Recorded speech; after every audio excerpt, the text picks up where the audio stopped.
bizdagi Zumrad va qimmat ertak nemislarda ham bor ekan. Hozir shuni o'qib nima qilib ko'ramiz, tarjima qilib ko'ramiz. Qani ularda qanaqa variantda. Frau Holle, ya'ni Holle xonim. Es war einmal eine Mutter, die hatte zwei Tochter. Bir zamonlar bitta ona bor edi. Qaysiki ikkita qizi bo'lgan. Die eine war schön und fleißig, die andere war hässlich und faul. Ya'ni bittasi juda chiroyli va tirishqoq edi, boshqasi esa xunuk va dangasa edi. Aber nicht die fleißige, nein.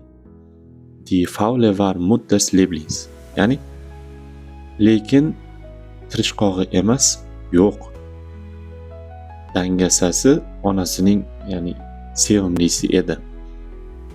Immer hat sie das beste Essen und die schönsten Kleider bekommen.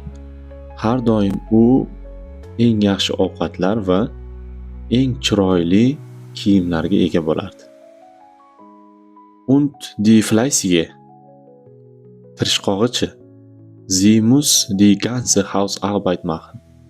U butun uy ishlarini bajarishga majbur edi. Von früh bis spät muss sie putzen und aufräumen, einkaufen, kochen, waschen und sich um den Garten kümmern. Ya'ni ertalabdan kechgacha u qilish kerak edi: tozalash, yig'ishtirish, xarid qilish, pishirish va yuvish va bog'dagi ishlarni hal qilishi. Trotzdem bekommt sie nur alte Kleider und schlechtes Essen.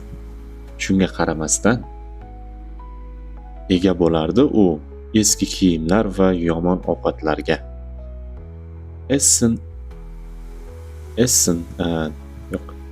Nie hört sie ein freundliches Wort oder ein Dankeschön.